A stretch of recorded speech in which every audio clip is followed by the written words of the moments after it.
আমি এখন মোটামুটি ইনশাল্লাহ ভালো। অপারেশনবিহীন, অপারেশন করলে তো এটা রিক্স, কারণ হয়তো 2-3 মাস ভালো থাকে, ইয়ার পরে যাই আবার আরো বিরাট করে এটা দেখা দেয়, বিরাট সমস্যা হয়। তো আমি মনে করি থেরাপির মাধ্যমে যদি সুস্থ হতে পারে তাহলে এটা আপনার শারীরিক দিকে সব দিক দিয়ে সুবিধা। আমরা দেখলাম উনি যে কথাটি বলছেন যে উনি ভার বহন করতেন সৌদি আরবে, এরপর তার কোমরে ব্যথাটা শুরু হলো।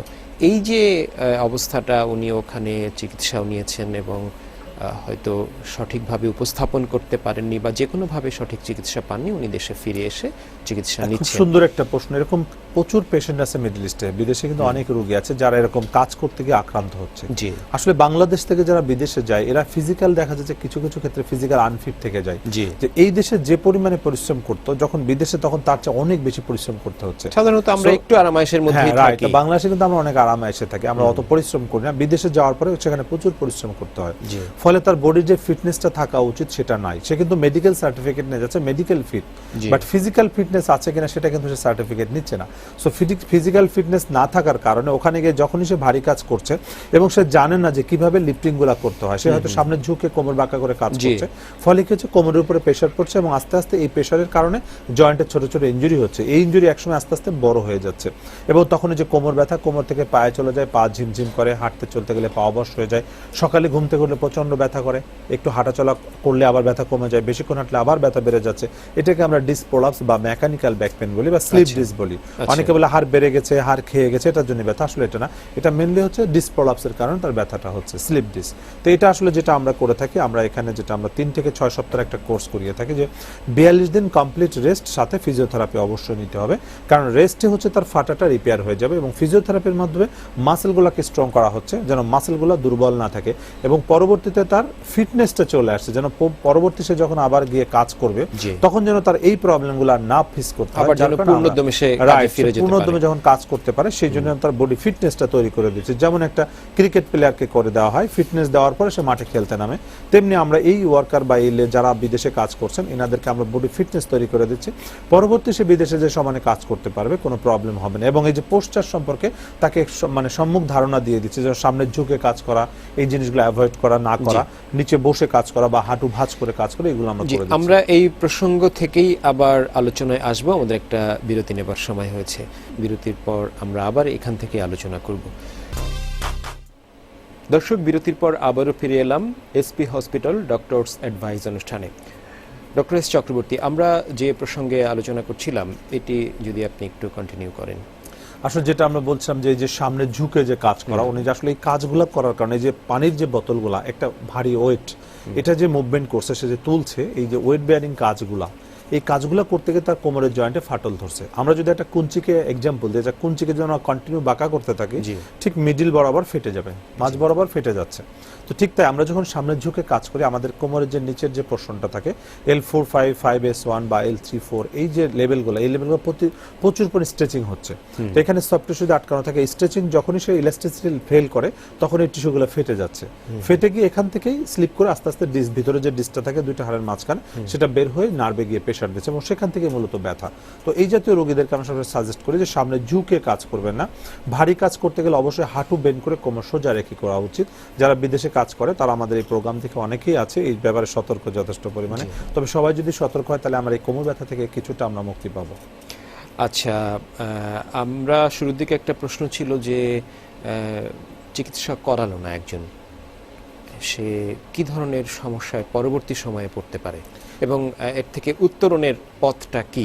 আসলে যে কোমর ব্যথা যেটা রোগমুক্ত থাকতে পারে, কোমর ব্যথা আক্রান্ত হয়েছে, তার পরবর্তী ধাপগুলো কি? কোমর ব্যথা যে যখন হয়ে গেল, এটা যদি সে মেইনটেইন করতে না পারে, এটা আস্তে আস্তে বড় হতে থাকে, ফাটলটা বড় হতে হতে স্পাইনাল কর্ডের মধ্যে যখন আঘাত করে তখন পাটা আস্তে আস্তে অবশ হতে থাকে এবং এখান থেকে তো অনেক যে কথাটা বলছেন যে ব্যথাটা কোমরে হচ্ছে, কোমর থেকে হাঁটুতে, পায়ে শিরায় এবং গোড়ালিতে, উনি রোগী যে কথাটা বললেন, এই যে ধাপগুলো যদি একটু বলেন। আসলে যখন ডিস্কটা প্রলাপস হচ্ছে, যখন ইনজুরি হচ্ছে সফট টিস্যু, তখন কিন্তু কোমরের সেন্টারে ব্যথাটা হচ্ছে। আচ্ছা, তো ডিস্কটা যত বের হবে ব্যথাটা তত সেন্টার থেকে পেরিফেরিতে যেতে থাকে।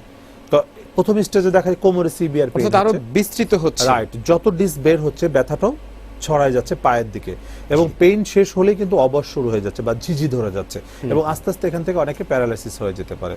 সো এই যার কারণে যখনই কোমরে সিভিয়ার পেইন হয় তখনই আমরা বলি রেস্টের থেকে একটু থেরাপি দিতে। রেস্টের যদি ফিজিওথেরাপি দেয় তাহলে ওটা রিপেয়ার হয়ে যায় এবং ভালো হয়ে যাচ্ছে। যদি এটা স্টেজ বাড়তে থাকে যে আস্তে আস্তে বড় ইনজুরি আরো বেড়ে যাচ্ছে, ডিস্ক প্রলাপস বেড়ে যাচ্ছে এবং আস্তে আস্তে পা ভারী হয়ে আসছে, তখন কিন্তু আরো খারাপ হয়ে যাচ্ছে রোগটা। সো তখন যত দ্রুত সম্ভব তাদেরকে রেস্টে থেকে ফিজিওথেরাপি নিতে হবে, কারণ এটা কন্টিনিউ হাঁটাচলা করলে আস্তে আস্তে এটা আরো খারাপের দিকে চলে যেতে পারে।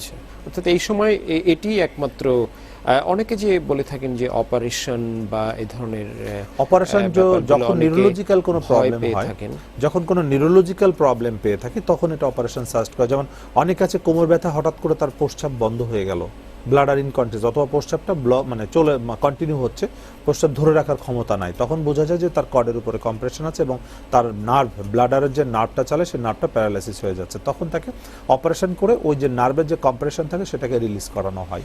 সেটা নিউরোসার্জন দিয়ে আমরা সেটা তখন সাজেস্ট করি, নিউরোসার্জনের কাছে গিয়ে তখন অপারেশন করে ফেলা হয়। কিন্তু যতক্ষণ ব্যথা আছে, ব্যথা অবস্থায় আমরা বলি না রেস্টের থেকে ফিজিওথেরাপি নিলে এটা ভালো হয়েছে 98% ক্ষেত্রে। তো সেই ক্ষেত্রে আমরা অপারেশন সাজেস্ট করছি না, এবং কেউই এটা অপারেশন সাজেস্ট করে না। সবাই বলে যে না, আগে ফিজিওথেরাপি নিন, রেস্টে থাকেন। রেস্ট এবং ফিজিওথেরাপি বলা যায় rest is the best policy. তো rest is a pain killer, time is a pain killer. So সময় যদি দেওয়া যায় এটা আস্তে আস্তে অটোমেটিক ভালো হয়ে যাবে। এক্ষেত্রে কি ধরনের উন্নত পরীক্ষা নিরীক্ষার ব্যবস্থা আছে সঠিকভাবে রোগ নির্ণয়ের জন্য? যদি আমরা ডিস্ককে দেখতে চাই যে ডিস্ক কতটুকু প্রলাপস আছে, তাহলে অবশ্যই একটা এমআরআই লাগবে, কারণ এখানে এমআরআই ছাড়া ডিস্ক দেখার কোনো সুযোগ নাই। এক্সরে করলে আমরা আইডিয়া করতে পারি যে আসলে কোথায় কোথায় ডিস্ক প্রলাপস হতে পারে, কিন্তু কতটুকু ডিস্ক গিয়েছে, কোন স্পাইনাল কর্ডে কতটুকু ইনজুরি আছে, কতগুলো নার্ভ ইনজুরি আছে, কি অবস্থান আছে, ডিটেলস যদি দেখতে চায়, বা ভিতরে কোনো টিউমার আছে কিনা, টিবি, ক্যান্সার কিছু আছে কিনা, যদি সেগুলো দেখতে চায় অবশ্যই একটা এমআরআই লাগবে। একটা এমআরআই করলেই কিন্তু আমরা সব দেখতে পাচ্ছি যে ইনজুরি আছে কিনা, প্যাথোলজি আছে কিনা, টিবি আছে কিনা, ক্যান্সার আছে কিনা। এমআরআই এর ক্ষেত্রে বাংলাদেশে আধুনিক অনেকে মেশিনের মধ্যে ঢুকতে ভয় পান বা ইত্যাদি যে ব্যাপারগুলো আছে, এমআরআই এর অবস্থাটা আসলে এমআরআই যেটা যে উন্নত মানের ব্যবস্থা কি বাংলাদেশে? জি, বাংলাদেশে তো অনেক আগে থেকে এমআরআই মেশিন এসেছে, তবে আগে যেটা ক্লোজ এমআরআই ছিল এখন ওপেন এমআরআই এসে গিয়েছে। বিশেষ করে আমরা এসপি হসপিটালে যেটা আমরা ওপেন এমআরআই নিয়ে এসেছি, ওপেন এমআরআইতে যে ভয় পাওয়ার যে জিনিসটা ছিল, যে অনেকে আছে বলে সুরঙ্গের মধ্যে ঢুকিয়ে দেয়, সেই জিনিসটা নাই, এবং প্রচন্ড সাউন্ড হয় যেটা, সেই জিনিসটা নাই, সেটা এখন ওপেন এমআরআই এটা নাই। তো ওপেন বাংলাদেশে অনেক আছে, তার মধ্যে আমাদের এসপি হসপিটালে আছে, যেটা যে কেউ এসে এখানে এমআরআই করতে পারে। এটা ব্রেনের এমআরআই হতে পারে, ঘাড়ের এমআরআই হতে পারে, কোমরের হতে পারে, হাঁটু হতে পারে, শোল্ডার জয়েন্ট হতে পারে, যে কোনো ধরনের এমআরআই সেখানে করা সম্ভব। আমরা কেস স্টাডিতে দেখেছি অনেক প্রবাসী যাদের মধ্যে ব্যাক পেইনের ব্যাপারটা আছে এবং তারা ওখানে চিকিৎসা করিয়েছে, এবং তারা একটা কথা বলেছে যে ভাষাগত সমস্যা, মানে ওখানকার চিকিৎসককে সঠিকভাবে তাদের সমস্যাটা আসলে বলতেও পারেনি, খুলে বলতে পারেনি ভাষাগত কারণে আর কি। এবং খরচটাও একটা ব্যাপার। দেশের বাইরে, মধ্যপ্রাচ্য বলি বা অন্যান্য দেশে বলি, আর বাংলাদেশে খরচের ব্যাপারটা আসলে কিরকম? আসলে যেটা এই যে ব্যাক পেইনের জন্য যদি বিদেশে বলা হয়, এটা কিন্তু অনেক এক্সপেন্সিভ, কারণ এটা যে সময় লাগে, এটা 1 থেকে 1.5 মাস সময় লাগে। এই 1 থেকে 1.5 মাস একটা পেশেন্ট হসপিটালে ভর্তি থেকে ট্রিটমেন্ট খুবই ডিফিকাল্টিস, এবং এই যে ভাষাগত যে একটা প্রবলেম আছে, যে তাদের যেসব ডাক্তার আছে তারা ওখানে বেশি মার্সি ডাক্তার, ওদেরকে আসলে বোঝানো খুবই কষ্ট, ওদের ভাষা দিয়ে বোঝাইতে পারে না তারা, যে বোঝানো কষ্ট, প্লাস এক্সপেন্সিভ হয়ে যাচ্ছে, অনেক টাকা লাগে। একটা ফিজিওথেরাপিতে বাংলাদেশে 2000-3000 টাকা দরকার, এবং হসপিটালে তো আরো এক্সপেন্সিভ। যার কারণে আসলে যারা বাঙালি যারা আছেন তারা চায় বাংলাদেশে এসে ট্রিটমেন্ট নিতে, কারণ বাংলাদেশে এই খরচটা অনেক কম, অনেক সস্তায় ফিজিওথেরাপি দেওয়া যায় বাংলাদেশে, যেটা বিদেশের থেকে অনেক অনেক গুণ সস্তা, এবং হসপিটাল তো বাংলাদেশে একটা রিজনেবল প্রাইস আছে। তো যার কারণে আসলে তারা বাংলাদেশেই চলে আসতে চাচ্ছে, এবং চলে এসে বাংলাদেশে ট্রিটমেন্ট নিয়ে, কেউ হয়তো 2 মাস 3 মাসের ছুটি নিয়ে আসছে, ট্রিটমেন্ট নিয়ে সুস্থ আবার চলে যাচ্ছে। আচ্ছা, আমরা চাই না কেউ হসপিটালে ভর্তি হোক, সবাই সুস্থ থাক, কেউ রোগে আক্রান্ত হোক। আপনি আমাদের যারা দর্শক আছেন তাদের উদ্দেশ্যে একজন ফিজিওথেরাপি বিশেষজ্ঞ চিকিৎসক হিসেবে আমাদের দর্শকদের উদ্দেশ্যে আপনার আহ্বান কি বা পরামর্শ কি, কিভাবে চললে আমরা এই সব সমস্যা থেকে দূরে থাকতে পারবো? অ্যাকচুয়ালি দর্শকদের জন্য যে আসলে যে প্রত্যেকেরই সচেতন থাকা উচিত যে মুভমেন্ট সম্পর্কে, বডির ফিটনেস সম্পর্কে, যে সামনে ঝুঁকে কাজ করলে কিন্তু কোমর ব্যথাটা অনেকেই জানে। পাশে যদি পায়ের শক্তি যদি কমে যায় তাহলে হাঁটুর মধ্যে ইনজুরি হতে পারে। অনেক কাছে দেখা হাঁটু ব্যথা হলে নিচে বসা বন্ধ করে দিচ্ছেন, যে অনেকে যারা নামাজ পড়েন তারা চেয়ারে বসে নামাজ পড়ছেন। তো তাতে কি হচ্ছে, আস্তে আস্তে আস্তে আস্তে লং টাইম যদি চেয়ারে বসে নামাজ পড়ে একসময় হাঁটুর জয়েন্টটা ব্লক হয়ে যাচ্ছে। তো তাদের আসলে এক্সারসাইজ করতে হতো।